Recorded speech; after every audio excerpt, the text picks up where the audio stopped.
You see, if you look at all this stuff that's heady science, science isn't the new God, I might add, but it's looking like that, because as long as you have the PhD, as long as you have all of that, it leaves 99% of us out of the picture. And unless you have an interest in it, I happen to, but so what?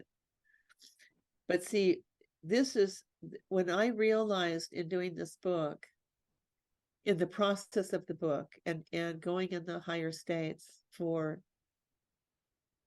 be the water flowing through the information in this book, and for God's presence to be in every letter, every word, every sentence, paragraph, and page, that can be felt by people that might have never had a spiritual seeking experience in their lifetime. But now they're saying, something's up. I need to take a look at this. This will help them get into a state. Regular people like you and me get into a state where they can feel a high presence, which is effortless if we just retire the concept of judging anybody about anything. Everyone's doing the best they can. If it doesn't suit your standard, doesn't mean they're bad. Everyone's doing the best they can. And right now, what we need to do is retire negativity. And just say, I'm just exhausted from judging and blaming and shaming people. I don't want to do that anymore. It's a decision that we make. And in that decision, it is obedient to that, because we're actually really are in charge, you know. And then from that place came the book, which is yet again time number 4. So it's got to be, the whole thing has to be destiny now. You know what I mean? And I want to speak to the regular people and go, it's not complicated.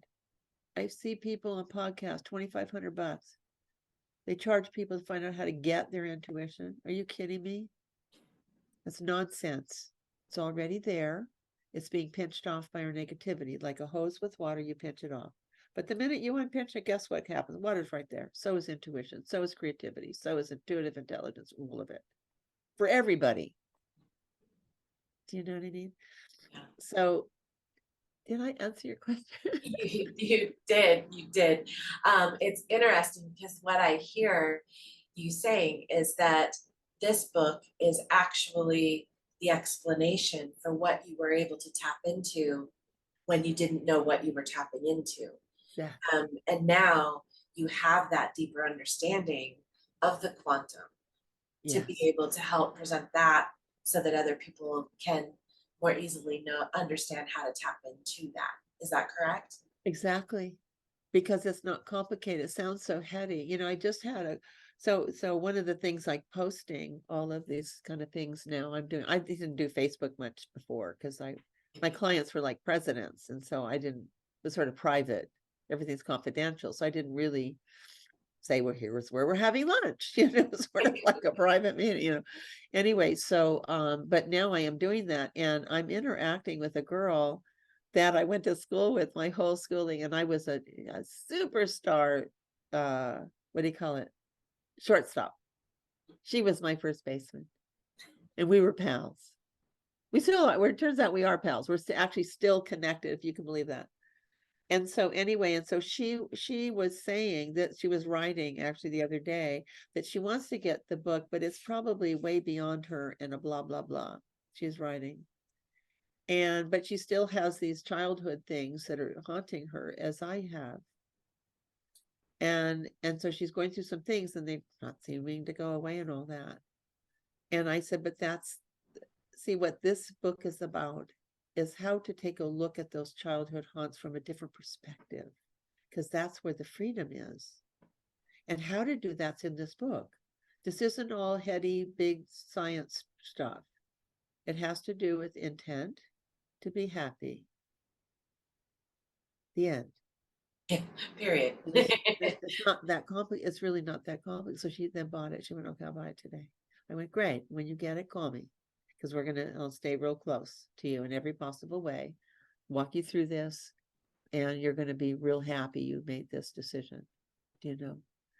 because it's for the regular person. She knows I'm a regular person. We grew up together. She had the same mom. Ew. You know what I mean? I went, oh, say hi to Joan for me, for Joan Crawford, right? Right.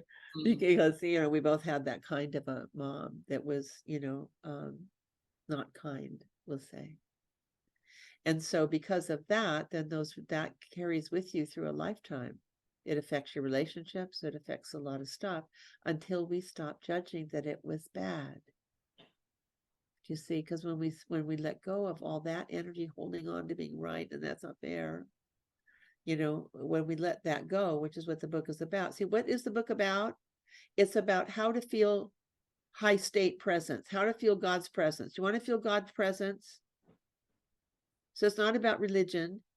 It's about feeling that high state presence. It's the most magnificent feeling you can ever experience as a human being. It's pure bliss and love. Whoa, there's nothing better than that experience as a human being. All we need to do to feel that is to retire negativity, and it shows up by itself. And then all this beauty comes in, like, where did this happen? I didn't have to pay any money for this? No. It's always been there? Yes. Do I get to use it now? Yes. Yeah. Because then, of course, the big picture, which is chapter 9, is how do we do that together now that we have liberated ourselves from misinterpretation of what happened? Because that's what it is. It's a misinterpretation. The bad stuff, even people can say all kinds of horror things that happen. But hey, you know what? These are times that civilization is being threatened. Actual civilization is being threatened in a very significant way. And we can turn that around without one bullet fired. All we do is raise our frequency. And the lower state frequencies cannot exist in the same space as the high ones. It just can't. It's a different frequency. So it's in a different dimension. That's it.